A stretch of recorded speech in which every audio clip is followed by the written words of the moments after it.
Kang sent a bunch of texts over. Martin in a truck says Sewell is the MVP. Robert in Wesleyan says MVP could be Kirby Joseph. His interceptions at crucial times have iced games. Unnamed texter, besides Goff, the Lions' offensive MVP is Penny. Impacts the run game so much as well as giving Goff time to throw. MVP is Sewell outside of Goff. It's not close. That's from Hines and Clarkston. I feel like it's not close in an argument. It always tell me it's actually pretty close, but you're just trying to put a hammer down on you're planting your flag and you're sticking to it.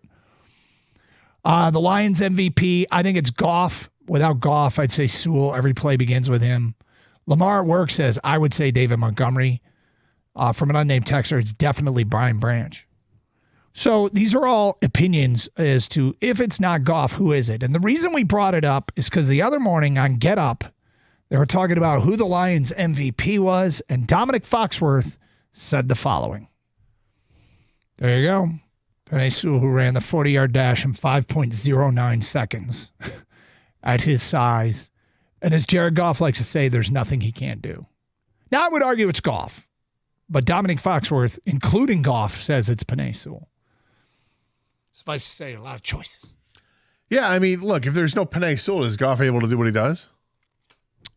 Well, I mean, the drop-off that this is a wins above replacement. Right. Like, who is the replacement? You go from the best right tackle in football to an average backup in football, and I think there's a massive breakdown, and you'd see a lot of issues. But this is why I love this team, because this is the epitome of what the word team means.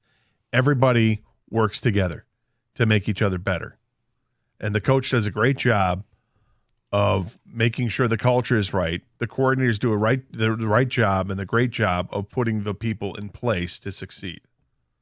I mean, it's a team game, but in the end, everyone knows the quarterback is the most important position on the field. I mean, it's just a fact. And that doesn't take away from everyone else and what they're doing, because, I mean, we got so many suggestions, right? Isn't it great that you can kind of make a case for a bunch of different guys? Yep. Brian Branch is playing at an all-pro level. And by the way, the guy who plays next to him leads the league in interceptions. And then you go to St. Brown, he's an automatic.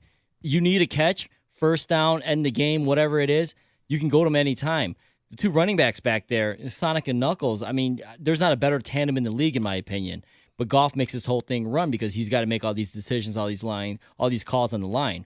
But if you're picking for me, other than Goff, who's MVP, I think it is Penei Sewell, because it all starts with the offensive line. And he does, like the Foxworth says, he kind of plays multiple offensive line positions from one guy.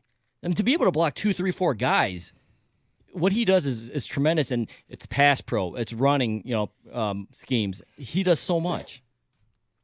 Yeah, it's like Jansen's porn, watching Penei Sewell play the way he plays the offensive line. Gator, I mean, how do you respond to that? I thought that Frank Ragnow was his favorite. Yeah, I think it is, but I think he has a football crush on Penei Sewell.